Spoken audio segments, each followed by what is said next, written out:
Assalamualaikum warahmatullahi wabarakatuh. Kita lanjutkan di mata pelajaran biologi yang kemarin kita sudah membahas bidang anatomi ya. Kemudian setelah kita membahas bidang anatomi, harapan saya kalian bisa memahami tentang posisi anatomi yang benar, yang betul, dan sesuai dengan bidang anatomi yang sudah saya sampaikan kemarin. Nah, kemudian kita hari ini akan membahas sistem gerak pada manusia yang berkaitan dengan rangka. Ya, bisa kalian simak ya, sambil kalian simak. Kalian bisa simak di buku paket kalian pada halaman 30 ya, tentang sistem gerak pada manusia yang berkaitan dengan rangka. Kenapa sih di anatomi fisiologi manusia atau hewan itu kita harus memahami tentang rangka pada sistem gerak manusia? Nah, pernah nggak sih kalian tuh berpikir bagaimana tulang-tulang tubuh kalian itu bisa bekerja secara kompak ya, atau secara serentak ya? Kalian maju, kaki kalian yang bergerak, kalian mundur, kaki kalian yang bergerak, kalian mengambil sesuatu, tangan kalian bisa menggerakkan tangan kalian. Nah, sebenarnya tulang ini merupakan komponen yang sangat penting dalam tubuh makhluk hidup, seperti halnya dengan kita sebagai manusia, kemudian dengan hewan yang memiliki tulang atau sistem gerak pada manusia yang berkaitan dengan rangka. Nah, karena kali ini kita akan membahas masalah tulang, tentunya pembahasan kita ini tidak akan lepas dari istilah rangka. Mengingat bahwa rangka manusia ini terbentuk dari susunan-susunan antar tulang, dari tulang satu ke tulang yang lain, itu disebut sebagai rangka. Nah, rangka sendiri ini juga biasa disebut sebagai alat gerak pasif pada manusia atau pada hewan. Nah, mengapa sih kok saya atau mungkin secara biologis rangka ini bisa disebut sebagai alat gerak pasif? Nah, karena rangka ini dia hanya berfungsi sebagai tempat melekatnya otot. Nah, komponen yang bisa menggerakkan rangka itu adalah otot itu sendiri. Nah, rangka tanpa otot maka tulang itu tidak akan bisa digerakkan. Otot juga tanpa tulang itu juga nggak akan bisa bergerak, karena yang menopang tubuh kita itu adalah rangka kita. Seperti itu. Nah, terus gimana sih fungsinya dari rangka? Saya saya mengerti kalau kalian dulu pada saat di bangku SMP kelas 8, saya kira mata pelajaran IPA khususnya yang membahas tentang rangka atau sistem gerak pada manusia kalian sudah dapatkan di kelas 8. Mungkin saya di sini untuk secara umumnya di bagian fungsi rangka saya hanya review sedikit ya. Jadi fungsi-fungsi pada rangka ini cukup penting bagi tubuh kita, terutama untuk kehidupan sehari-hari kita, dan banyak sekali fungsi rangka yang perlu kita ketahui. Yang pertama itu ya, mungkin di slide saya sudah saya tampilkan, tapi saya akan jelaskan satu persatu ya.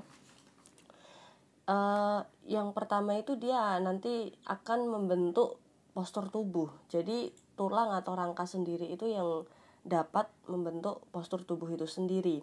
Kemudian sesuai yang sudah saya katakan tadi bahwa komponen yang bisa menggerakkan rangka adalah otot itu sendiri, maka fungsi dari rangka ini adalah tempat melekatnya otot pada rangka. Ya, seperti itu. Nah, kemudian selanjutnya rangka ini juga memiliki fungsi sebagai pelindung. Pelindung apa? Dia ternyata melindungi organ-organ bagian dalam yang umumnya di dalam tubuh kita ini bersifat lunak. Nah, seperti ada di tulang belakang dan juga tulang rusuk kita. Nah, dari tulang rusuk kita kan juga melindungi organ tubuh yang bersifat lunak, yang dari paru-paru, kemudian esofagus, kemudian ginjal dan lain sebagainya. Nah, kemudian yang keempat, karena tadi saya sudah mengatakan bahwa rangka ini dia berfungsi untuk memberikan bentuk atau postur tubuh, maka sifat sifat si rangka ini dia juga menunjang tegaknya si tubuh manusia atau tubuh bagi hewan sendiri. Kemudian selanjutnya bahwa si rangka ini ternyata sebagai tempat pembentukan si kalsium. Nah, kemudian ada lagi selanjutnya, untuk si rangka sendiri dia juga berfungsi sebagai tempat pembentukan sel-sel darah, dan juga pada fungsi pada rangka ya, ini juga dia tempat menyimpannya mineral, terutama juga si kalsium itu sendiri. Ada juga ya, dia menyimpan energi yang berupa lemak, yang biasanya energi itu dia akan disimpan pada sumsum kuningnya. Kemudian selanjutnya di slide saya terdapat struktur tulang. Di sini saya menampilkan 5 poin dari struktur tulang yang harus kalian pahami. Mungkin di slide saya tidak ada. Jadi mohon disimak baik-baik. Jadi pada struktur tulang ini yang pertama kalian harus paham yang namanya periosteum. Apa itu? Jadi dia adalah lapisan terluar dari tulang keras yang terdiri dari jaringan ikat. Nah, jaringan ikat di sini adalah jaringan ikat si fibrosa, yang nantinya si periosteum ini dia berfungsi menahan atas tendon dan ligamen. Nah, biasanya dia ada di kaki ya, kemudian juga di tangan. Kemudian untuk yang kedua di sini ada tulang kompak. Saya yakin kalian sudah pernah mendengar atas nama tulang kompak. Kayaknya di SMP juga sudah pernah diajarkan. Jadi tulang kompak ini dia merupakan lapisan yang memiliki tekstur padat, kemudian dia juga sebenarnya halus dan sedikit berongga, dan dia sangat kuat. Nah, ya diingat-ingat aja lah ya, tulang kompak itu dia memiliki tekstur padat, halus, dan dia sedikit berongga dan kuat. Kalau kompak itu kan biasanya dia kuat, dia pakai cara halus gitu kan ya. Kemudian untuk fungsinya dari tulang kompak sendiri, dia ini melindungi organ mana? Organ di dalam tubuh kita. Kemudian si tulang kompak ini juga mendukung pergerakan tubuh, dan si tulang kompak ini dia menyimpan serta melepaskan unsur-unsur kimia yang bekerja pada tubuh manusia ataupun hewan itu sendiri. Nah, kemudian yang ketiga ada tulang spons. Nah, tulang spons ini merupakan lapisan yang berongga dan berisi sumsum merah. Ini beda ya dengan tulang kompak tadi. Tolong diingat-ingat, kalau tulang kompak itu tadi dia memang dia sedikit berongga, tapi dia memiliki tekstur padat ya, dan dia itu fungsinya untuk melindungi organ, yang paling utama dia ini dapat menyimpan serta melepaskan unsur-unsur kimia. Nah, sedangkan untuk tulang spons sendiri ya, dia ini berisi sumsum merah. Nah, fungsinya dia itu nanti untuk menumpang tubuh seperti pada fungsi secara umumnya tadi yang sudah saya sampaikan. Kemudian tulang spons inilah yang nantinya dia akan menjadi tempat penyusunan sel darah. Nah, dan selain itu yang terakhir di tulang spons itu sendiri dia juga sebagai wadah penyimpanan mineral ya, dan energi yang khususnya pada penyimpanan lemak ya. Kemudian untuk kalsium dan fosfor juga disimpan pada tulang spons ini. Kemudian yang keempat ada endosteum. Nah, endosteum ini dia adalah lapisan sel-sel yang berbentuk gepeng yang membatasi rongga sumsum tulang, dan melanjutkan diri ke seluruh rongga-rongga dalam jaringan tulang. Biasanya sumsum tulang ini memang terbentuk pada endosteum ini, dan dia akan sebagai tempat penyusunan pada sel darah itu sendiri. Kemudian setelah itu dia akan dilanjutkan ke seluruh rongga dalam pada jaringan tulang untuk penyebaran si sel darah itu tadi. Kemudian yang kelima atau yang terakhir di sini ada sumsum tulang. Ya, ini sudah kalian ketahui ya bahwa sumsum tulang itu bagian tulang yang paling dalam yang berbentuk seperti jeli yang berfungsi sebagai tempat pembentukan sel-sel darah. Ini sering sekali kalian jumpai biasanya ketika lebaran atau lebaran haji, kalian atau ibu kalian memasak, biasanya ada tulang di dalam tulang itu ya seperti jeli yang warna, kalau dimasak mungkin sudah berwarna coklat. Nah, itu disebut sebagai sumsum tulang ya. Itu kalsiumnya sebetulnya juga banyak karena di situ sebetulnya adalah tempat tempat untuk penyimpanan dari si energi organisme yang memiliki tulang tersebut, seperti itu. Kemudian yang selanjutnya itu mengenai tulang belakang. Biasanya kalau di dalam anatomi fisiologi, nama ilmiah tulang belakang ini kita sebut sebagai columna vertebrae. Tulang belakang ini atau columna vertebrae, dia merupakan tulang yang memanjang, dimulainya dari leher sampai ke tulang ekor ya.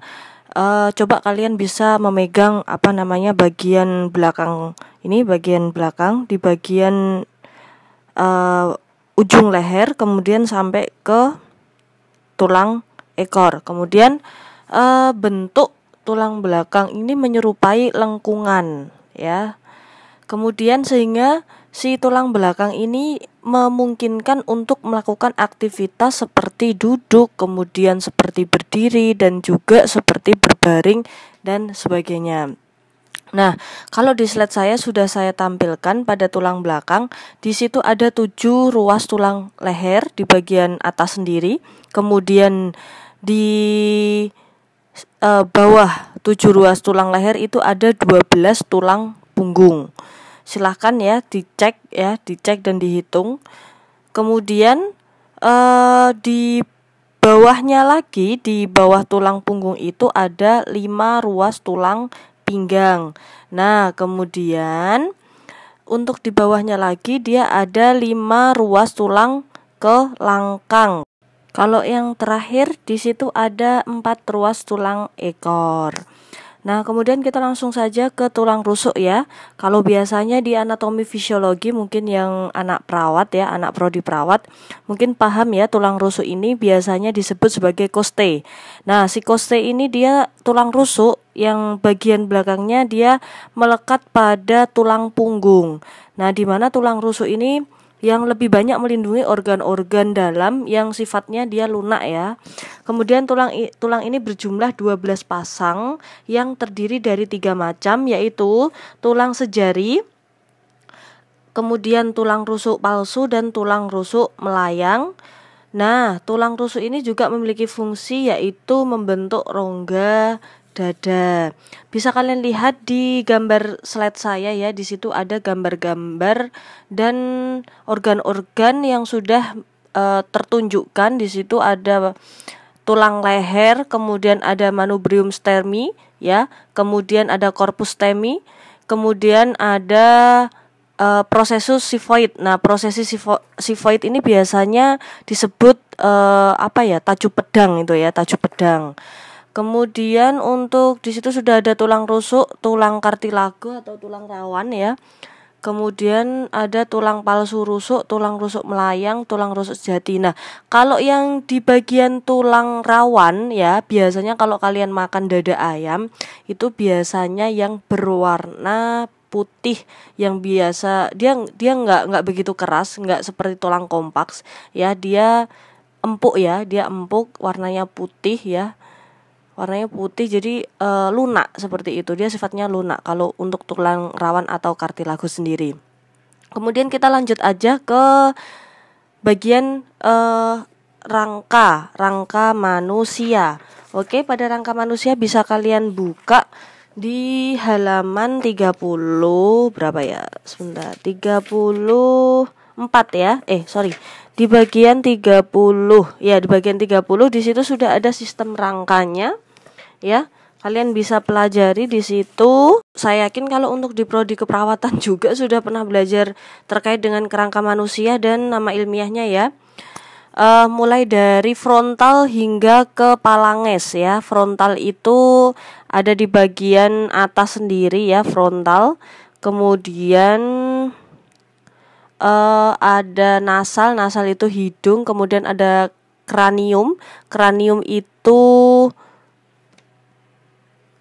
ada di bagian jidat itu ya, kemudian ada mandibula itu di bawah bibir ya, itu mandibula, ada maksila di bawah nasal atau hidung, zygomatikum itu tulang ini ya, tulang pipi ini ya, kemudian ada sampai ke bagian dada tadi sudah, ke bagian tulang punggung juga sudah, kemudian ke bagian bawah, ke bagian bawah itu ada femur, ada patella, ada tibia, ada fibula. Nah, untuk femur sendiri itu adalah tulang paha, sedangkan patella itu ada tulang tempurung, ada tibia itu tulang kering lutut, kemudian ada fibula itu adalah tulang betis. Kemudian ada tarsal, metatarsal, dan phalanges. Kalau tarsal sendiri itu adalah tulang pergelangan kaki. Sedangkan untuk metatarsal itu ada tulang telapak kaki. Kemudian ada phalanges itu ada tulang jari-jari kaki. Kalau tulang dari atas, kalau tulang tengkorak itu biasa disebut skull cranium. Kemudian ada tulang leher itu cervical vertebrae. Kemudian ada tulang rahang bawah itu ada mandibula. Kemudian tulang dada itu ada thorax vertebrae. Kemudian ada tulang selangka itu clavicula, kemudian ada tulang dada itu manubrium, tulang belikat itu ada scapula, tulang dada itu ada sternum ya. Kemudian untuk tulang rusuk atau iga, biasa disebut iga, yaitu namanya coste ya.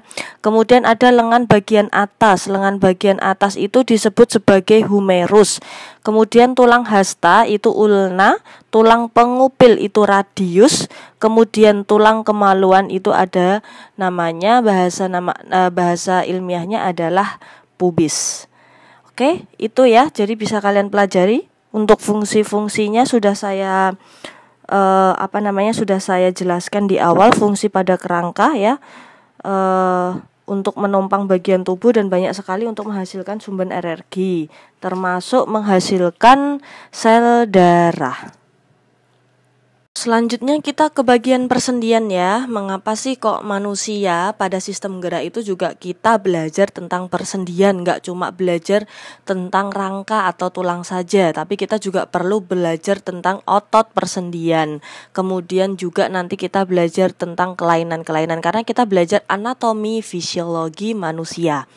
Nah, sendi ini dia merupakan perhubungan antar tulang sehingga tulang itu dapat digerakkan. Nah, hubungan antara tulang atau dua tulang itu dinamakan artikulasi atau persendian. Nah, sendi ini bisa kita dapatkan pada manusia dan hewan. Tanpa sendi, maka tubuh kita juga tidak akan bisa digerakkan. Maka tulang itu hanya bisa berdekatan. Di tubuh kita ini terdapat 206 tulang loh ya, yang dia itu saling berhubungan, dia saling bersimbiosis. Nah, artinya apa? Artinya tulang atau rangka manusia tanpa sendi, tulang itu hanya akan mengambang di dalam otot dan tidak ada yang menyatukan. Tanpa sendi, tulang hanya akan deketan loh ya, tapi tak bisa menyatu. Tanpa sendi, tulang jadi sendu. Nah, makanya penting sekali ya, jadi persendian ini harus kita pelajari dalam sistem rangka manusia. Nah, sebetulnya yang menggerakkan kita untuk untuk mengambil barang, kemudian untuk berjalan, untuk menggerakkan pada saat naik kuda, sepak bola, bermain basket, itu sebetulnya dari otot dan juga persendian. Makanya biasanya kalau cedera itu mereka lebih banyak ke bagian sendi dan otot. Dan jarang sekali kecuali kalau kecelakaan dan sebagainya. Kalau cedera biasanya mereka larinya ke bagian persendian dan juga otot. Tapi kalau patah tulang atau fraktur itu beda lagi cerita. Nah, tapi yang saya bilang tadi ya, bahwa tubuh kita kan terdapat 206 tulang yang berhubungan satu sama lain atau dia saling berinteraksi. Tapi kita nggak perlu kok membahas sendi itu satu persatu, tapi kita hanya membahas secara umumnya saja yang kita ketahui ya. Nanti kalau lama-lama kita belajar untuk membahas ratusan sendi itu, nanti lama-lama mata kita bisa sakit, bisa capek leher ya, bisa nyeri leher juga kan.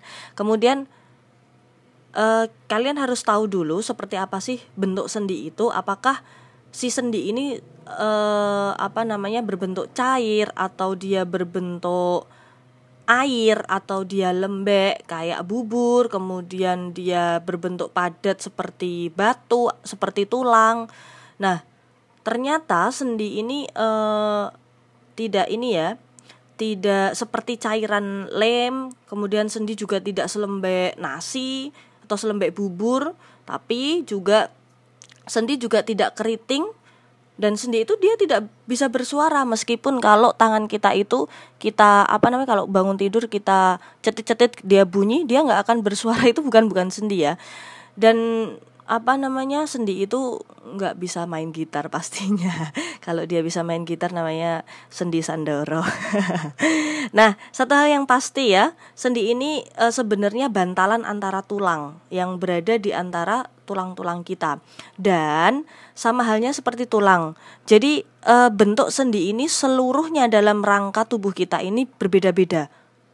Kenapa kok seperti ini? Kok beda-beda? Ya, sebetulnya bentuk sendi ini dia mengikuti bentuk tulang yang ada di dalam tubuh kita. Nah, seperti itu.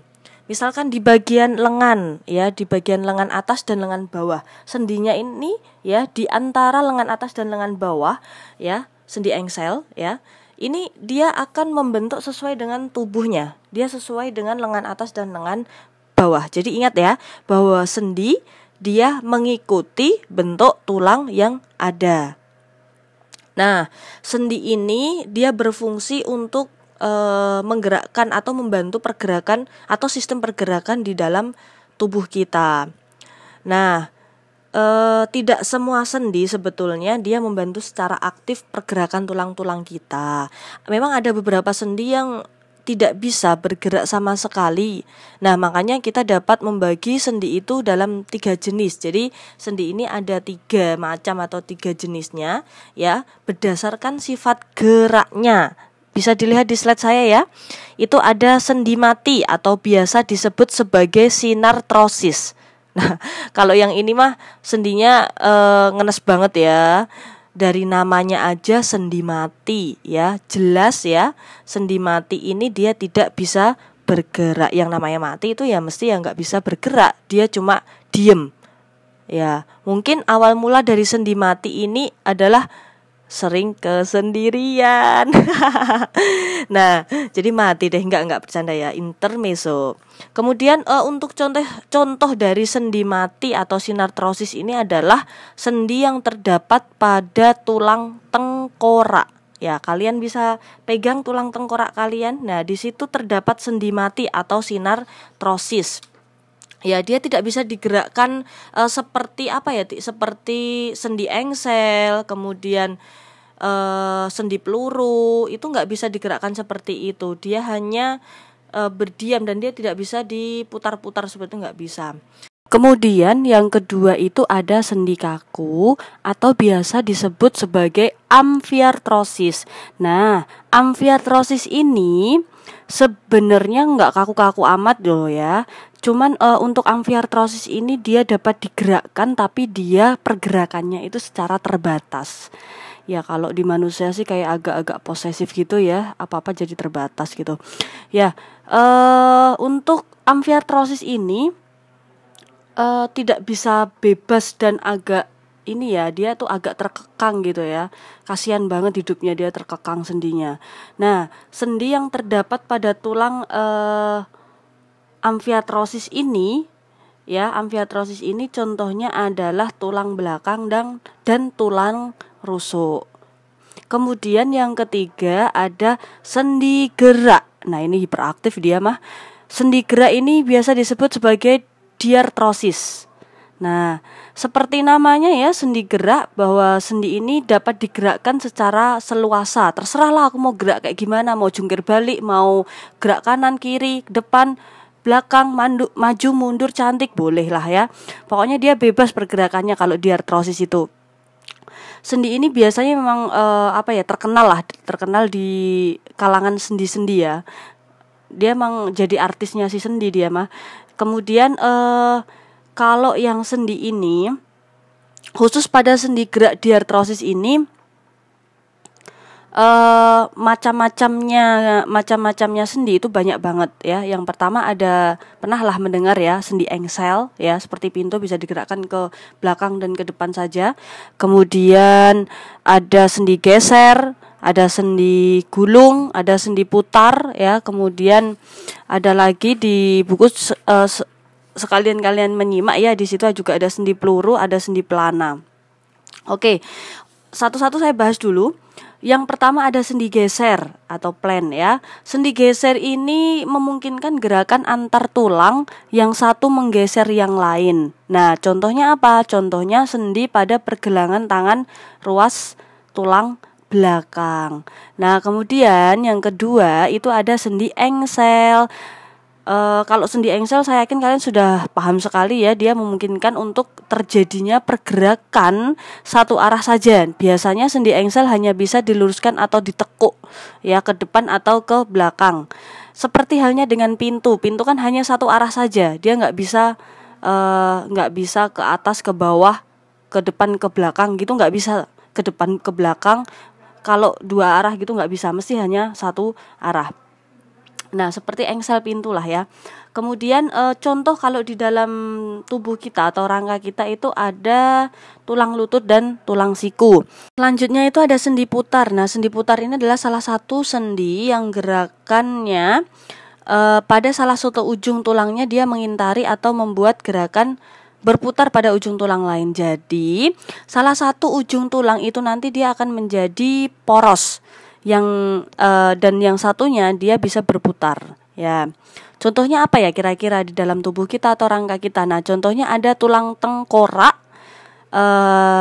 Tulang tengkorak pada manusia ya, sendi antara tulang atlas dan tulang tengkoraknya. Jadi untuk tulang atlas itu nanti sebagai porosnya, dan untuk tulang tengkoraknya itu sebagai subjek dia berputar, seperti itu.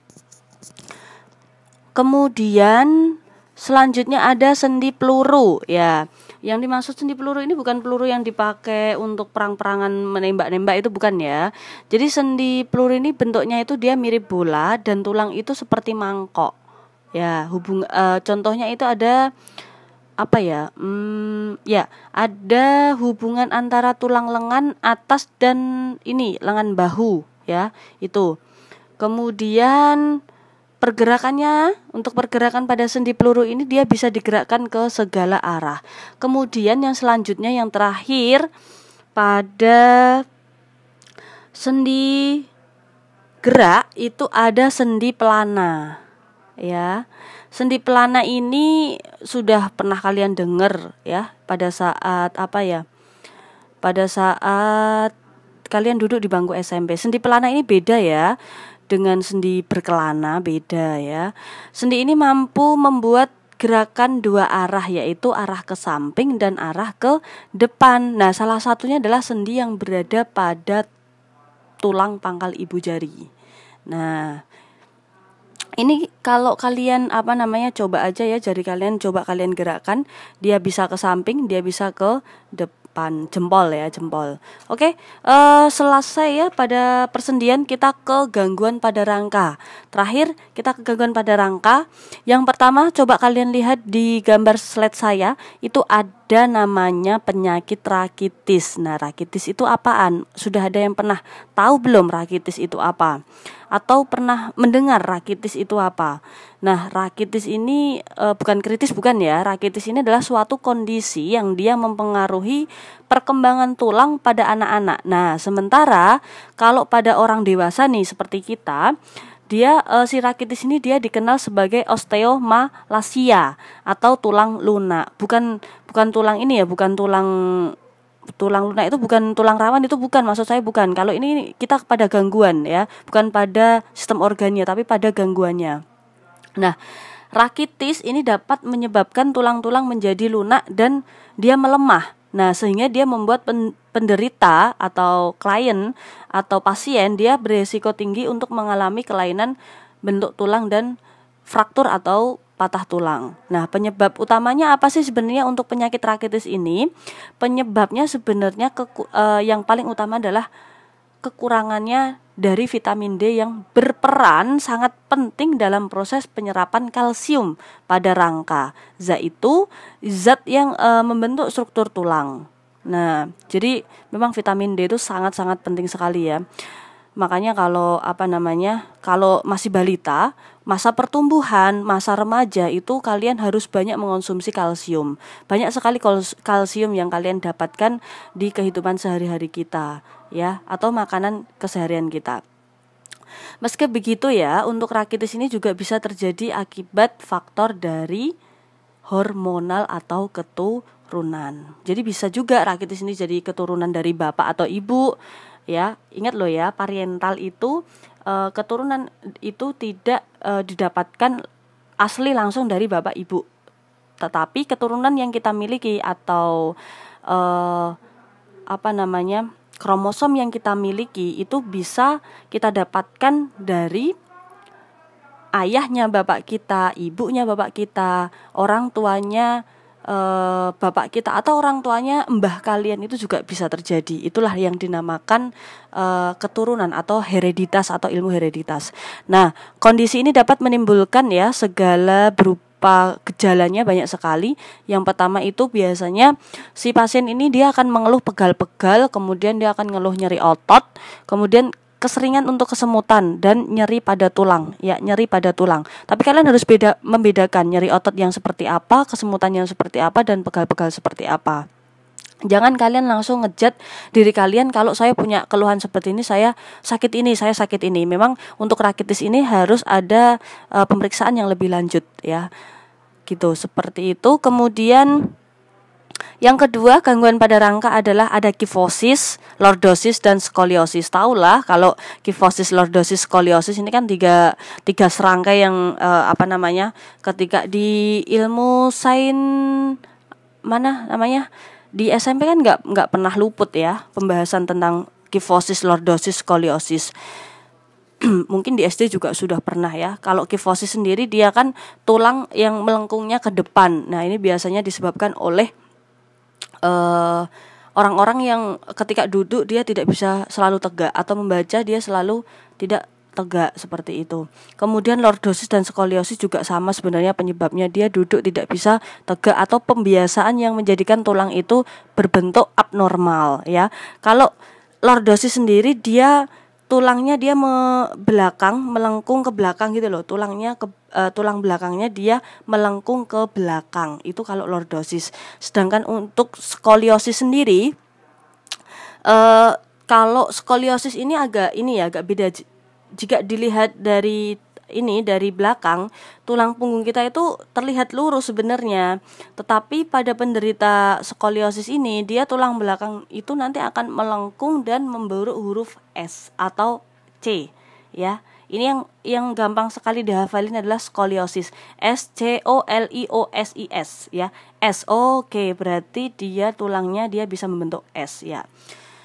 Kemudian yang kelima ada nekrosis. Nah, nekrosis ini penyakit tulang yang terjadi karena kekurangan aliran darah menuju tulang secara sementara atau permanen. Biasanya tanpa persediaan darah yang memadai, sel tulang itu nanti akan mati. Di dalam tulang itu nanti dia akan menjadi rapuh. Itu kalau nekrosis ya. Umumnya nekrosis ini dia akan terjadi mempengaruhi tulang paha di daerah pinggul, tetapi juga dapat mempengaruhi tulang-tulang lain di dalam tubuh, termasuk lutut, bahu, pergelangan kaki, dan berbagai sendi lainnya. Tapi kalau gangguan tersebut terjadi pada rahang, kondisi tersebut tidak berhubungan sama sekali ya. berhubungan dengan tumbuh lain, maksudnya tumbuh lain. Jadi dia hanya ya sudah dia akan meradang terjadi pada rahang itu.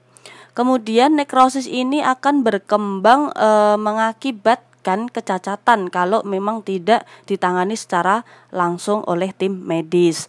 Tetapi beberapa kasus pada kelainan nekrosis atau gangguan pada rangka si nekrosis ini sebenarnya dapat sembuh kok, ya, dapat sembuh. Kemudian bisa dilindungi dari kerusakan jaringan tulang yang lain. Kemudian yang keenam ada dislokasi. Dislokasi itu biasanya kalau di atlet-atlet itu ya, atau mungkin cedera-cedera habis main sepak bola, habis main badminton dan sebagainya, terjadi dislokasi ya. Jadi dislokasi ini disebabkan oleh bergesernya sendi dari kedudukan semula karena jaringan ligamennya sobek. Nah, itu dislokasi ya. Biasanya kalau atlet itu sering sekali cederanya itu kebanyakan adalah dislokasi, ankilosis, terkilir, artritis, itu banyak sekali. Itu biasanya atlet-atlet itu mengalami seperti itu. Kemudian yang kedua ada ankilosis. Ankilosis ini adalah suatu keadaan persendian yang tidak dapat digerakkan karena seolah-olah menyatu. Jadi sendinya itu kaku, benar-benar mati ya. Tangan kita misalkan ini sendi engsel di bagian lutut kita. Ini lutut kalau sudah terkena ankilosis bagian sendi kita, dia kalau ankilosisnya dia mengenai pada saat kita lurus, dia nggak akan bisa ketekuk lutut kita, nggak akan bisa buat jalan lagi. Karena apa? Sendi ini rasanya menyatu, dia kayak mati gitu. Kemudian untuk yang selanjutnya adalah terkilir. Tahulah terkilir apa ya? Kalian sudah paham betul. Jadi kalau terkilir itu dia tertarik, ligamennya ketarik ke posisi yang tidak sesuai. Tetapi sendi ini tidak bergeser, tetap sama.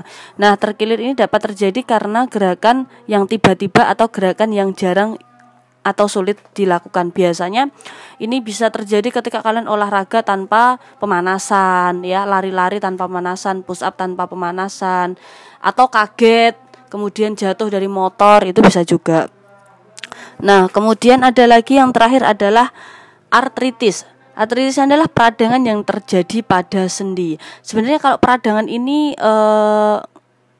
nggak jauh ankilosis, dia juga sama-sama sulit digerakkan, tetapi dia lebih ke nyerinya kalau artritis ini. Nah, seperti itu. Jadi anak-anak, untuk UTS besok itu saya akan sampai di bagian ini saja ya, pada gangguan pada rangka. Insya Allah soal saya kebanyakan analisis ya, jadi silahkan gunakan analisa kalian sendiri untuk menjawab persoalan dari saya secara ilmiah dan secara apa yang sudah saya sampaikan.